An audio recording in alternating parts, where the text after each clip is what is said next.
brinut toliko i strepiti za svaku sitnicu kako će se, šta će se odviti, kako će se razviti, jer... Da uspostavim kao svoj kineski zid koji je ovako ispred i da počnem zapravo da komuniciram sa ljudima.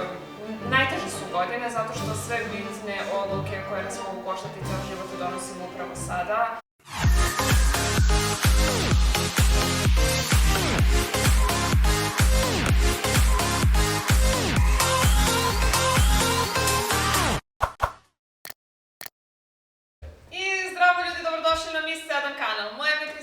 Ja sam Petra. I ja sam Una.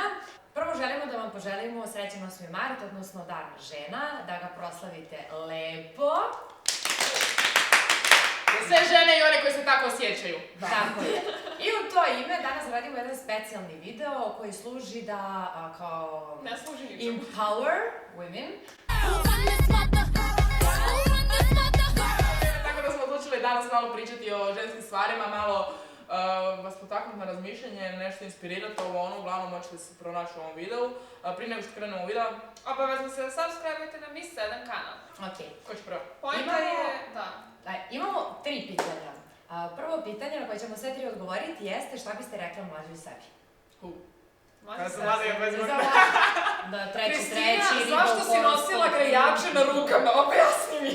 Šta si nosila? Grejače na rukama, zašto one ko Bilo ti je hladno. Zašto nogama one grejače iz Step Up? Zato što si gledala španske, odnosno meksičke serije, ono, kao un paso adelante, idemo, rebelde, idemo, eto zato. Je li ovo baš na modu sad fokusirano? Ne, mislim da kao bacimo for. Bacimo se for, ko sa grijačima na rukama, okej. Ti? Pa nije rekla ništa. Ne, aj onda sve 3 modu, recite jedan dio komada koji... Aha. Koji bi izbacili. Da, ti si rekla. Ne, ja sam se od uvek savršeno oblačila tako nešto da kažem. Bože! Pa istino je, brate. Okej, isto nisam i ja, brate. Šta bi ja izbacila? Znate šta bi izbacila? One šarene tajice koje su svi nosili... Helenke, kako se Helenke, okej. Da su svi nosili ono 2012.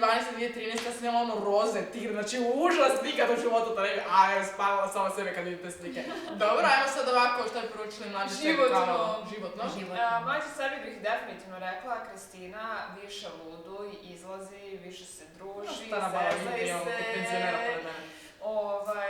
i tako. Ne, da krivo mi je što nisam više izlazila, to mi je baš onako mnogo krivo, evo tu ona zna najbolje. I to je jedina stvar koju bih kao samoj sebi. Mogu ja odmah posljednja, pošto jer manje izlazi, skidaj šminku kad se vratiš iz izlaska, a sve ćete to sačekati, ono što se da vidjeti, ove smelice su podsjetnik svaki dan o to. Aha, znači šminka izlasci, ništa drugo, pametnije. Pa nema, zato što nema ništa pametnije, jer u suštini kao sve što sam htjela uradila sam, mislim da sam nema stvari kao za koje se kajem. Mislim, bi mogla samo da bude više kao ona više uči, ali što se kao mene mentalno tiče, možda sam bila bolja tad nego sad, tako da možda da slušam više mlađu sebe. Bolje je prošlo. Čekaj da smislim nešto pametno, brate. Pa recimo... Čekaj, kad sam se nalupala i kao ja ću sad nešto pametno. Pa da, brate, da su rekla da ti nešto pametno, ali ja tu pokušavam biti pametna, najpametnija, najmlađa. Mlađa sebi bi preporučila, rekla bi da se ne brine toliko. Nemoj brinut toliko i strepiti za svaku sitnicu kako će se, šta će se odviti, kako će se razviti, jer sve će se dogoditi i posložiti kako treba biti. Znači, nemate utjecaja na to. Imate utjecaj naravno odabrati neke odluke, ali sve to kako to treba biti i ono kad vam bude najgore, bit će bolje. Kad bude najbolje, bit će gore. Znači, to je život i život će se jednostavno odviti i toliko brige i stresa zbog nekakvih sitnica što sam ja se stresirala, mislim da nije bilo potrebno i što se tiče izlazaka i toga, treba biti party manijak, pa ja izlazim 5 puta u tjednu, tako da uživam još u životu. Mlađe sebi bi poručila da možda sam pa manje trebala izlaziti sa 30-40 godina. Sad sam dobra. Sve se svedi isto. I mlađe sebi poručila da ne ulazim u veze prije 20. godine. Znači ne, don't do that! Znači, mlada si, živi život, izlazi, ne ulazi u veze sa... Ja sam ušla s prvu vezu sa 14 godina, bila 2 godine veze, šta sam ja radila, brate mili. Mojima sam mogla biti sa prijateljima, ovo mislim, to sve donosi neke lijepe stvari, ovo ono. Što znaš da ima svoje značenje? Ali brate, imaš 80 sljedećih godina da budeš s nekim da se vežeš, znači, to je moj savjet. Da. Hoćemo sada drugo pitanje. Da, šta bismo rekle sadašnjoj sebi? Sadašnjoj sebi bih rekla, sve će se srediti, skontat ćeš šta želiš sa svojim životom, samo polako. Rekla bih sebi, budi još vrednija, upornija. Mislim da je ovo životni period, najteže su godine, zato što sve bitne odluke koje nas mogu koštati ceo život donosimo upravo sada. Dakle, rešavamo čime ćemo da se bavimo u životu, rešavamo s kim ćemo da živimo, dakle, sve one stvarno bitne odluke gde ćemo da živimo i tako dalje. Tako da, ako se sada zeznemo, mislim, uvek postoji razvod, na primer, ali to je nešto što će da nas uče. Sad su najbitnije godine, sad od 20 do 35, ajmo reći, tu gradiš cijeli svoj život. Da. Tako da... Da budem jača, da budem jako strpljiva i da naučim da uvek jasno i glasno kažem šta mislim, jer sam primetila po sebi da kao, ne želim da ulazim u nikakve rasprave sa nekim, jako me to mrzi i onda kao, šta god kao, znaš, pa ja u sebi pomislim i ne izgovorim ništa i mislim da bi to bilo pametno da promenim. Tako da, eto, to bih rekla sadašnjoj sebi.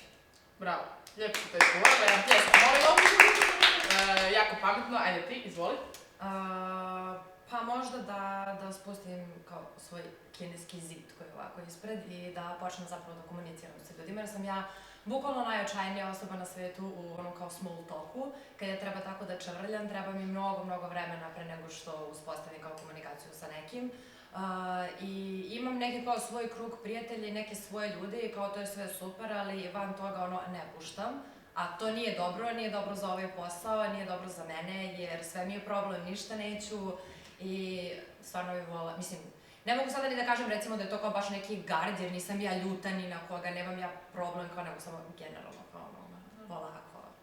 Ćao! Ja znam ko Marija Šerifović, Marija Šerifović, jel' da? Nije dobro. Uglavnom, ja ću sadašnjoj sebi jednu posebnu temu, jednu temu samo otvoriti, a to je ljubav. Jer što se tiče posle svega, mislim da jako dobro radim i da ću raditi dalje i tako da nemam šta se preporučati nešto pretjerano, kao što sam rekla, sve će se posložiti kako treba biti. Sad ću sebi poručila za ljubav, da se otvorim, jer sam ja jako, što sam svi rekla, konzerva sam, znači zatvorena sam u svoja 4 zida, ja sam osoba koja neće izaći 2 tjedna iz kuće, ne mora se čuti ni vidjeti s nikim, ajde okej, prijatelji. Ali otvoriti se neko u ljubavnom smislu, naći nekog momka, kao što sam malo prije rekla, nemojte laditi momka prije 20. godine. Ja sam sad u 20. godini i znate guli taj život, biti slobodan, izlaziti, ali nekad jednostavno, nakon cijelog ovog života, ovog burnog, znači ubrzanog života, vam treba da dođete doma i doslovno neko napišete poruku kako je bio, kako je prošao dan. To može biti prijatelj ali jednostavno ja imam veliku blokadu prema toj ljubavi. Znači ti ja sam bukvalno samo obrnuto, mislim ne sad, ja sam uvezujemo kao svoj život sad, ali kao od ranije. Ja baš sa tim. Ja sam primjer jako bojim toga, tako da nadam se da ću skupiti hrabrosti, jer uvijek kad dođe kući ja se uživim u nešto, to meni bude napeta 2 tjedna i onda mjesec dana prođe, bye, znači ne želim više komunikaciju, jednostavno kad dođe do te neke granice, sve bude super savršeno, se samo povučem i zatvorim i... Ono se uplašiš. Da. I sljedeće pitanje je šta bismo preporučile budućoj sebi. Idemo opet ja, jel? Ne, evo ja ću, mislim, nema šta, samo strpljenje, što bi Petra rekla, sad će da kockicu složiti. Prvo, vidite kako sam ja pametna, strašno. To je od prsluka. Osjećam se sad odbačeno, mi se tu grlite na stop. Ja sam mrzim grlit, inače tako da...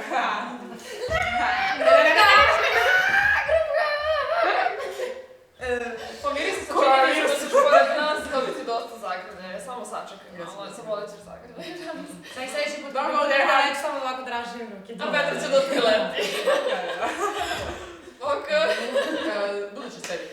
Budući sebi bih rekla, Kristina, nemoj da se držiš rasporeda, zato što imam osjećaj kada dođemo već u neke godine da jednostavno vodimo brzi život, radiš i kakav god već da neko vodi život, ali znači imamo raspored, ujutro radim to, idem na pijacu, kuvam ručak, nekako smo uštogljeni i ja bih rekla budi hedonista. Ne možeš to da preporučiš ljudima, zato što da ja se ne držim rasporeda, znaš gde bismo vi bili, imali bismo 3 videa na kanalu. A ne mislim na to, nego više kao...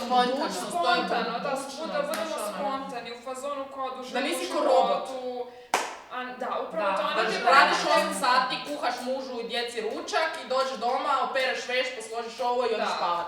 Da, bukvalno prijateljica odeš na more. Da, bukvalno prijateljica te zove na kafu, neće sigurno da je kažem, mislim, ne bih nikada volila da je kažem ne mogu, moram spremiti ručak. Brate, naručit ću klopu, idem da pijem kafu, boli me uvo. Znači, da uživam u životu, da idem šetam, da putujem, da uživam, da...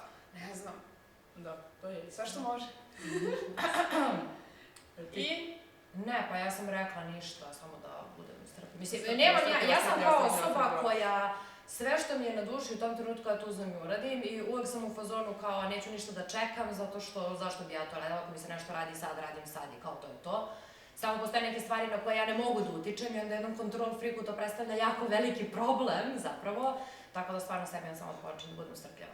A ja bi svoje, baš sad tvoje curke su tu nešto pričale, ali uglavnom ja bi se poručila baš suprotno. To da se dovedem život u redu.